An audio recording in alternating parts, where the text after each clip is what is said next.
अस्सलाम वालेकुम नाजरीन, मैं जावेद आलम। स्वागत है आप तमाम दोस्तों का AIMIM न्यूज़ चैनल पर। असदुद्दीन अवैसी साहब ने यूपी में पल्लवी पटेल से मिलाया हाथ, लेकिन क्यों नहीं लड़ रहे हैं चुनाव।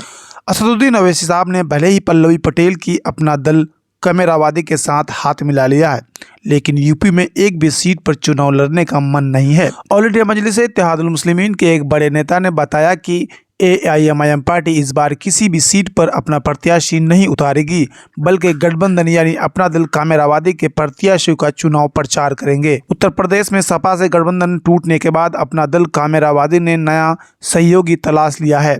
अपना दल कामेरावादी ने अब असदुद्दीन अवैसी साहब के साथ मिलकर लोकसभा चुनाव मैदान में उतारने का ऐलान किया है। अपना दल कामेरावादी की नेता पल्लवी पटेल और असदुद्दीन अवैसी साहब ने रविवार को यूपी में गठबंधन करने की औपचारिक घोषणा की है, लेकिन समझौतों में अपना दल के उम्मीदवार ही चुनाव मैदान में किस्मत आजमाएंगे, जबकि AIMIM अपना प्रत्याशी नहीं उतारेगी। सूत्रों की माने तो असदुद्दीन अवैसी साहब ने भले ही पल्लवी पटेल की अपना दल कामेरावादी के साथ हाथ मिला लिया है, लेकिन यूपी में एक भी सीट पर चुनाव लड़ने का मन नहीं है। AIMIM के एक बड़े नेता ने बताया कि पार्टी इस बार किसी भी सीट पर अपना प्रत्याशी नहीं उतारेगी। यूपी में असदुद्दीन अवैसी साहब ने भले ही पल्लवी पटेल से गठबंधन किए हैं, लेकिन AIMIM पार्टी का नहीं उतरेगा अपना कैंडिडेट। बताया कि 2019 के लोकसभा चुनाव में भी हमारी पार्टी एक भी सीट नहीं लड़ी थी और इस बार भी ऐसा ही निर्णय है। उत्तर प्रदेश में पहले चरण की 8 सीटों पर नामांकन खत्म भी हो चुका है, जबकि दूसरे चरण की 8 सीट पर पर्चे भरे जा रहे हैं, लेकिन असदुद्दीन अवैसी साहब की पार्टी के एक भी कैंडिडेट मैदान में नहीं है। मुरादाबाद लोकसभा सीट पर AIMIM नेता वकील रशीद ने नामांकन निर्दलीय प्रत्याशी के तौर पर भरा था और उसे वापस भी ले लिया है। पहले और दूसरे चरण में पश्चिमी यूपी की लोकसभा सीटों पर चुनाव है, जहां पर मुस्लिम वोटर निर्णायक भूमिका में है। इसके बावजूद AIMIM ने अपना प्रत्याशी नहीं उतारा है। हालांकि प्रदेश अध्यक्ष शौकत अली ने 20 सीटों पर चुनाव लड़ने का प्रस्ताव असदुद्दीन अवैसी साहब को भेजा था। ये मुस्लिम बहुल सीटें थी, लेकिन असदुद्दीन अवैसी साहब ने एक भी सीट पर चुनाव लड़ने की हरी झंडी नहीं दी। ऑल इंडिया मजलिस इत्तेहादुल मुस्लिमीन के प्रमुख असदुद्दीन अवैसी साहब ने सोमवार को कहा कि हम बीजेपी नेतृत्व वाले NDA और कांग्रेस की अगुवाई वाले इंडिया गठबंधन से मुकाबला करेंगे। पिछले निकाय चुनाव में AIMIM का प्रदर्शन अच्छा रहा, जिसके आधार पर लोकसभा चुनाव में बेहतर करेंगे। निकाय चुनाव में असदुद्दीन अवैसी साहब की पार्टी संभल में नगर पालिका अध्यक्ष अपना बनाने में कामयाब रही थी और मेरठ के मेयर सीट पर बेहतर प्रदर्शन भी किया था। सपा बसपा और कांग्रेस से भी ज्यादा वोट हासिल हुए थे। असदुद्दीन अवैसी साहब यूपी की जिन निकाय चुनाव के नतीजे के आधार पर 2024 का चुनाव लड़ने का दावा कर रहे थे, उन क्षेत्रों की किसी भी लोकसभा सीट पर अपना कैंडिडेट नहीं उतारा है।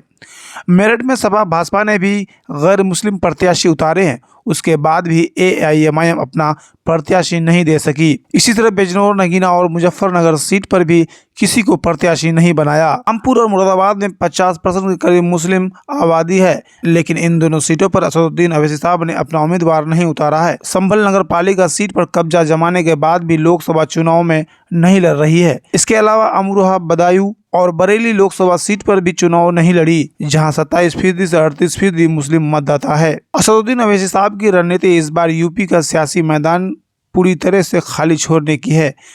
ऐसे में उन्होंने भले ही पल्लवी पटेल के साथ गठबंधन कर लिया हो, लेकिन अपना प्रत्याशी उतारने की प्लानिंग नहीं है। पल्लवी पटेल अलग गठबंधन के साथ लोकसभा चुनाव 2024 में उतरेगी। यूपी में वह इस मोर्चे की अगुवाई करेगी।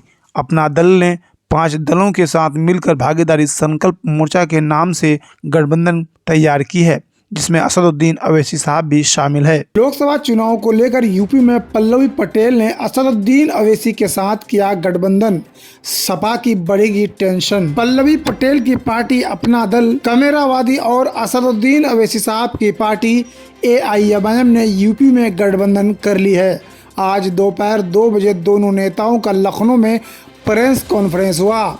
इस दौरान माना जा रहा है कि वे सीट बंटवारे का ऐलान भी कर सकते हैं। उत्तर प्रदेश में समाजवादी पार्टी के लिए अब एक नई मुश्किल खड़ी हो सकती है। पल्लवी पटेल ने सपा के वोट बैंक में सेंध लगाने की मानो पूरी तैयारी कर ली है।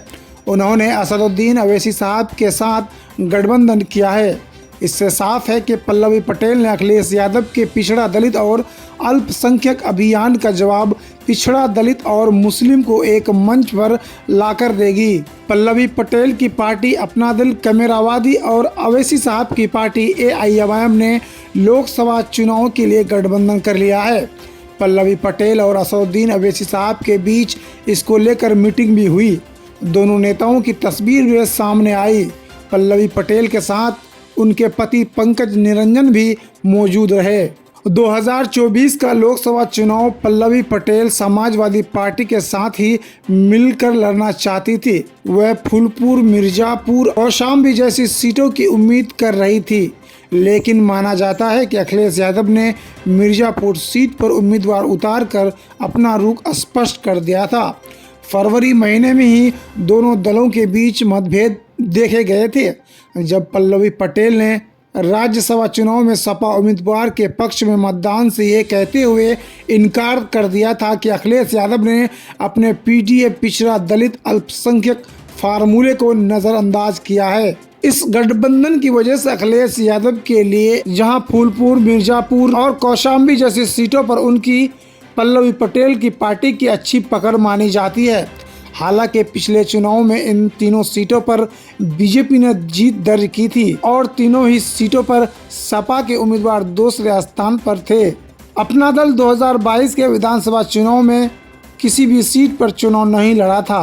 हालांकि पल्लवी पटेल ने सपा के टिकट पर चुनाव लड़ते हुए उप मुख्यमंत्री केशव प्रसाद मौर्य को 7337 वोटों से हराया था। बताया जा रहा है कि 3 दिन पहले पल्लवी पटेल ने हैदराबाद में असदुद्दीन अवैसी साहब से मुलाकात की थी। आज इस गठबंधन को आखिरी रूप देने असदुद्दीन अवैसी साहब लखनऊ पहुंचे थे।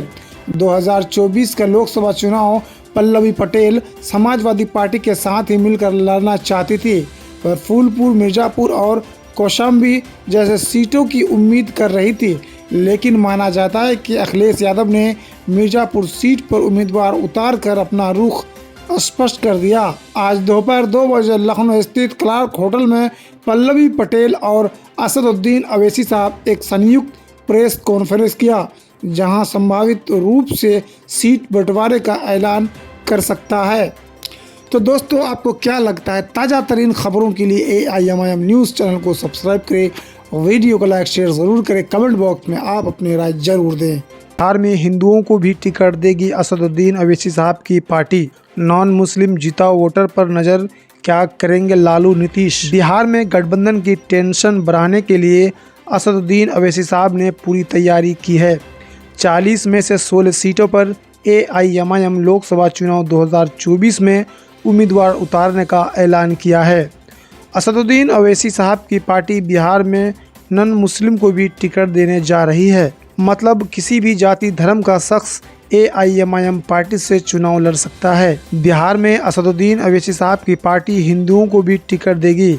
इससे पहले ऑल इंडिया मजलिस इत्तेहादुल मुस्लिमीन AIMIM पार्टी पर इस बात का ठप्पा था कि वो सिर्फ और सिर्फ मुस्लिम समाज के लोगों को टिकट देती है, मगर बिहार में नॉन मुस्लिम पर भी दांव खेलने के लिए असदुद्दीन अवैसी साहब की पार्टी पूरी तरह तैयार है। 40 में से 16 लोकसभा सीटों पर AIMIM उम्मीदवार उतारने जा रही है। असदुद्दीन अवैसी साहब की पार्टी बिहार की 11 सीटों पर चुनाव लड़ने की घोषणा की थी, लेकिन अब और 5 सीटों पर उम्मीदवार उतारने की तैयारी है। ऑल इंडिया मजलिस इत्तेहादुल मुस्लिमीन के बिहार अध्यक्ष अख्तरुल इमान ने 5 और लोकसभा सीटों पर अपने प्रत्याशियों को उतारने का ऐलान किया है।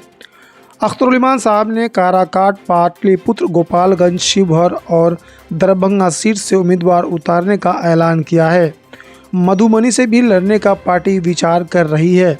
इससे पहले पूर्णिया, अररिया, भागलपुर, बक्सर, गया, कटिहार, किशनगंज, काराकाट, उजियारपुर और मुजफ्फरपुर सीटों पर पहले ही कैंडिडेट उतारने की घोषणा AIMIM की ओर से किया गया था। ऑल इंडिया मजलिस इत्तेहादुल मुस्लिमीन के अमर विधायक सह बिहार प्रदेश अध्यक्ष अख्तरुल इमान ने कहा कि हमारी पार्टी पूरी कोशिश करेगी कि बीजेपी आगामी लोकसभा चुनाव ना जीते।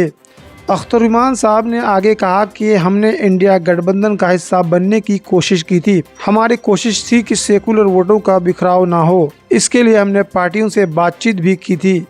प्रेस के माध्यम से भी गठबंधन से बात करने का प्रयास किया, लेकिन इन लोगों ने बीजेपी का खौफ दिखाकर माइनॉरिटी की लीडरशिप को उभरने नहीं देने में जुटे हैं। आगे अख्तरुल ईमान ने कहा कि जातीय सर्वे में भी ये बात साफ हो चुकी है कि मुस्लिम समाज के लोग पिछड़े हुए हैं।